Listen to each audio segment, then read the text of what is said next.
Hi guys, collective reading tayo ngayon. Itanong lang natin, sino yung magpaparamdam sa'yo ngayong February 14? Ayan. Be open-minded po, hindi po halos lahat makaresonate, kaya piliin nyo na lamang. Thank you nga po pala sa mga nag-subscribe, lalo na sa mga bumabalik. Marami pong salamat. Tanong na lang natin, Ayan, sino yung magpaparamdam sa'yo ngayong February 14? Sa araw ng mga puso, okay? Give me the message. Sino to? Sino yung magpaparamdam sa'yo ngayong February 14? Hermit. Meron ditong Hermit. Meron din ditong Hierophant. Okay? May the Hierophant reverse. Give me the message. Sino yung magpaparamdam sa'yo ngayong February 14? Excuse me po. Sino to? Meron ditong the Emperor reverse. Okay? Meron ditong Ace of Pentacle. Meron ako nakikita ditong past at new. Pero kung ikaw naman ay talagang single at wala ka pang past person, nakikitaan ko dito yung new beginning or sabihin nating new admirer. Okay? Give me more information. Ayan. Meron ka ditong Ace of Sword reverse. Then Nine of Sword reverse. Give me the message. Sino itong magpaparamdam sa'yo ngayon? February 14 or araw ng mga puso. King of Wands. Naku po, nakikita ko dito yung pagiging vocal ng tao na to. Confident. May passion pa din siya sa'yo. Okay, Wheel of Fortune. Then Six of Swords. Oh, nakikita ko dito may magta-travel. May distance. Okay. Pwede rin sabihin na sa ibang bansa ka. Ito lang yung nakikita ko. Meron ka ditong person na Virgo, Taurus, Aries, Capricorn, Gemini, Aquarius, and Libra, and Leo, Sagittarius. Ito lang yung nakikita ko. Pero tingnan pa natin dito, para more, para mas klaro. Give me the message.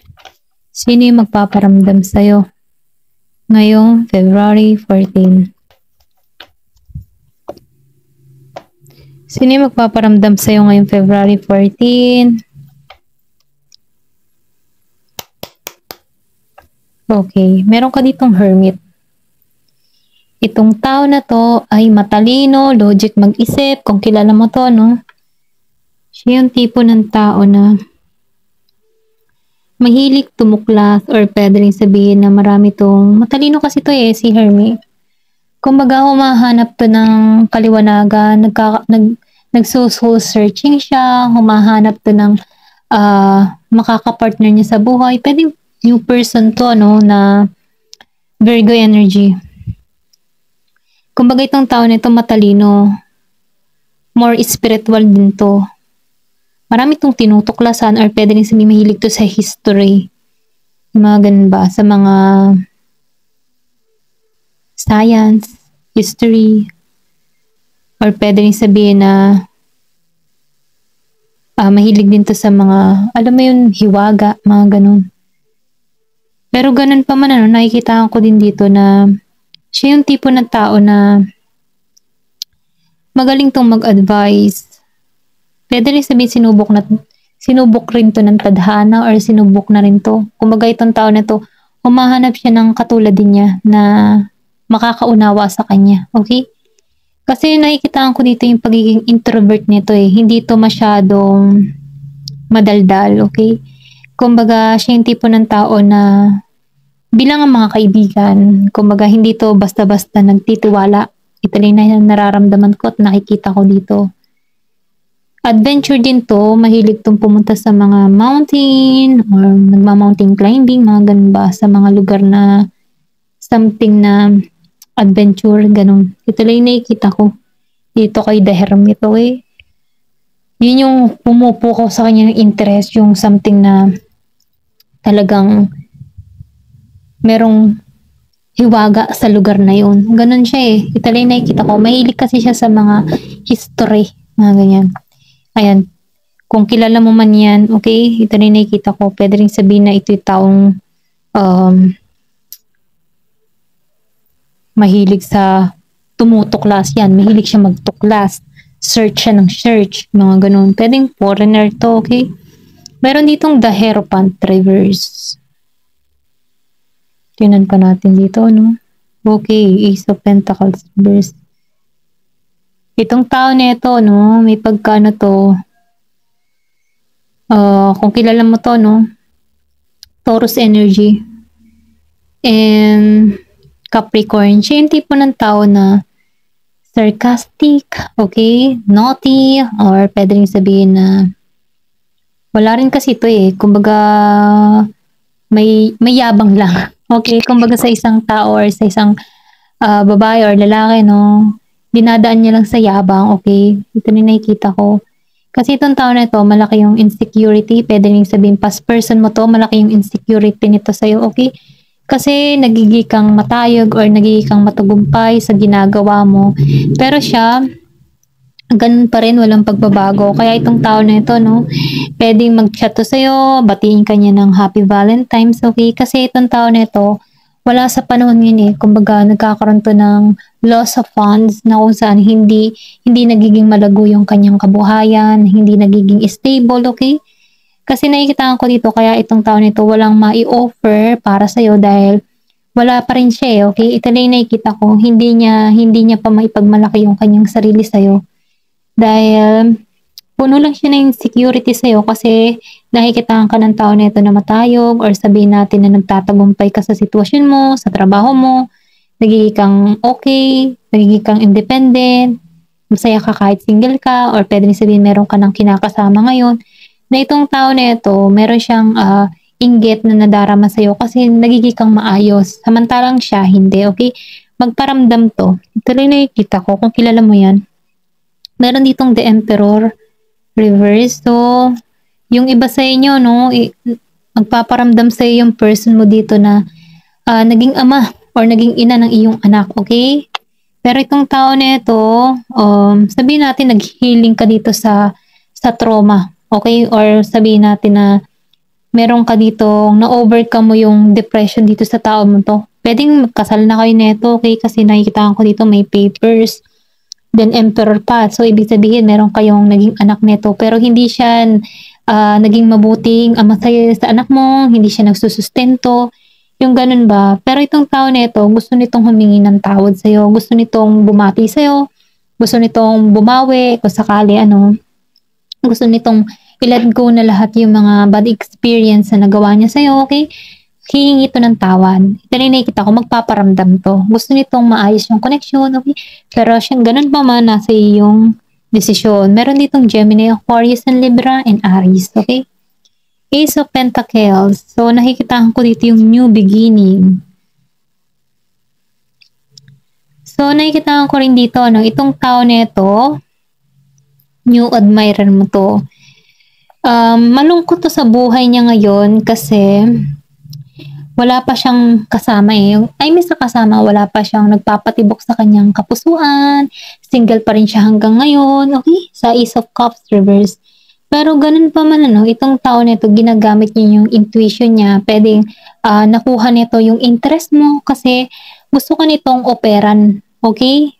Dito sa Ace of Pentacles. Gusto ka nito na busugin ng attention, gusto ka nitong i-treat, gusto ka nitong i-date. Ayun, ito rin nakikita ko si Ace of Pentacles. Gusto ko nitong opera ng pag-ibig. Ito rin nakikita ko. Pero ganun pa man, nakakaramdam to ng lungkot dahil hanggang sa panahon ngayon, wala pa rin siyang makasama sa buhay. Ayan, pero ganun pa man dahil sinusunod niya yung intuition niya, ayan. Sinusunod niya yung intuition niya dito sa Ace of Cups reverse na ikaw yung gusto niyang makasama. Okay? Meron ako nakikita dito na Virgo, Capricorn, and Taurus, Scorpio, Cancer, and Pisces. Then dito, sa Nine of Swords, itong tao na to, pwedeng kilala mo na rin to, okay? Or pwedeng sabihin new person din to na nakaranas ng kabiguan sa buhay, okay? Ito lang yung nakikita ko. Pwedeng past person mo to o new person. Na kung saan na to, nakaranas to ng kabiguan sa buhay, pighati, nalumbay, nalulungkot, or sabihin natin na niloko din tulad mo, okay? Pero itong tao na ito, nakarecover na dito sa ganung sitwasyon. Excuse me. Kasi lumabas ang Nine of Swords, kumbaga, napagtagumpayan niya yung kanyang mga nadarama, yung kanyang kalungkutan, yung mga pighati, nalampasan niya to, okay? So, ngayon itong tao na ito, pwede rin sabihin na nanliligaw to sa iyo, or pwede rin sabihin na past person mo na to, na gusto ng kumilos, gusto na nitong umaksyon. Nakikitaan ko rito ang Gemini, Aquarius, and Libra, and Aries, Leo, Sagittarius. Gusto nitong gawin agad-agad. Halimbawa, nakita ka neto, gusto ka agad sunggaban neto, or sabihin, ay may sunggaban, hindi naman sa masamang sunggaban, no? Yung tipong puntahan ka agad-agad. Dahil itong tao neto, mabilis tong umaksyon. Hindi na to nagpapalipas ng oras. Kumbaga, once na meron tong ginusto, gagawin at gagawin agad. Nang sa ganun, no, makita niya agad ang resulta. Hindi na to nagpapabukas, okay? Yung nagpapakabukas pa, ganun. Hindi to ganun. Mabilis tong kumilos. Kasi mabilis na tong magbago ang isip, okay? Ito yung tao na mabilis din magbago ang isip.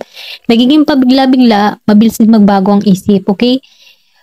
Pero ganun pa man, nakikita ko rin dito na may pagkilos tong tao na ito, okay? Meron ditong Ace of Swords, Reverse, Gemini, Aquarius, and Libra, and, dalawang beses na lumabas ang Ace of Swords, okay? Confirmation, dalawang beses. So, nakikita ko dito sa Ace of Swords, Gemini, Aquarius, and Libra. Itong tao na ito, no, hindi to magaling manghusga. Kumbaga, hindi siya magaling mag-analyze sa isang sitwasyon, okay? Or hindi to magaling makiramdam, okay? Pwedeng kilala mo na to, pwedeng past person mo na to. Kaya lang itong tao na ito ay may pag-aalinlangan sa kanyang nararamdaman. Kumbaga, dahil sa wala kayong komunikasyon nito, pwedeng past person mo to, no? Kasi nakikita ko dito na wala kayong komunikasyon. So, nararamdaman nito dahil wala kayong komunikasyon, siya yung tipo ng tao na nag-iisip ng kung ano, no? Kung baka meron ka na, or pwede rin sabihin meron ka nang ini-entertain na iba, or pwede rin sabihin na ayaw na nito sa'yo, mga ganun ba? Parang yun yung mga isipan niya dahil wala nga kayong communication, iniisip din ito na hindi ka na interesado sa kanya. Mga ganun ba? Mahina siyang humusga. Okay? At dahil doon, nakikita ko dito yung distraction. Meron tong distraction na nagaganap sa buhay niya, pamula nung wala ka sa kanya. Okay? Ito lang yung nakikita ko. Meron ditong King of Wands, upright. Okay. Then yung iba sa inyo, no, Aries and Leo and Sagittarius, itong tao na ito, gusto nito ng bagong simula sa'yo. Or pwede rin sabihin new person to, gusto nito yung fresh start sa'yo, makilala ka mabuti, kilalanin ka nito. Ito yung tipo ng tao na adventure, hindi ito nawawala ng pag-asa. Then nakikita ko dito yung pagiging innocent nito. Okay? Napaka-vocal nito. Para siyang open book, kinukwento niya agad yung buhay-buhay niya para ma-entertain ka. Okay, ito lang nakikita ko dito. Kasi siya yung tipo ng tao na hindi takot sumugal. Okay? Meron ditong the Wheel of Fortune upright. So, nakikita ko rito yung magandang kapalaran. Meron ditong Year of the Snake. Then, pero ganun pa man, no? Nakikita ko dito may magandang kapalaran, pero nakaranas din to ng tao na ito na disaster sa kanyang buhay, okay? Kumbaga meron din tong kinakaharap na problema, na nagkaroon din to ng trauma, itong tao na ito. Pero ganun pa man, ano, nakikita ko din dito na nahihirapan to sa pagbabago. Pero dahil lumabas ang The Wheel of Fortune, hinahayaan ng tao na ito na yung kapalaran na lang mismo yung kumilos para rito, okay? Ito na yung nakikita ko kasi itong taong ito ay takot sumugal, takot sumubok, okay? Kaya, medyo mahina ang paggalaw nito. Ito lang nakikita ko. The Tower. Maybe, marami na itong na-experience. Kaya, ganun siya. Ganun na lang siya ang kanyang pag-iisip dito. Okay? Pero ganun pa man, nakikita ko dito yung magandang kapalaran. Naghihintay. Kailangan lang tanggalin yung takot na nadarama ng tao na to. Ito lang yung nakikita ko. Meron ditong Gemini, Aquarius, and Libra. Meron ditong magta-travel, okay? Meron ditong travel na mangyayari. Pwedeng ikaw yung nasa ibang bansa, pauwi ka ng Pinas, or pwede rin sabihin yung person mo, okay? meron ditong nasa ibang bansa. Then nakikita ko rin dito no na may pagpunta may pag-alis Kasi alam mo yung tipo na or pwede rin sabihin iniintay ka ng tao na ito na bumalik ka ng Pinas. Kasi meron ako nakikita ditong travel na kung saan itong tao na ito ay hindi nawawalan ng pag-asa, nag-iintay pa rin sa'yo, okay? Pero ganun pa man nakikita ko rin dito na meron kang mga desisyon na ginagawa or meron kang mga pinag-iisipan para rito, okay? Dahil ayaw mo maranasan yung sacrifice na nangyari sa'yo before. Ito rin nakikita ko. Ayan. Para gang iniiwasan mo din tong tao neto, okay? Meron kang iniiwasan tao dito. Ayun, ito lang yung nakikita ko. Hanggang dito na lamang po. Thank you for watching. Love and peace.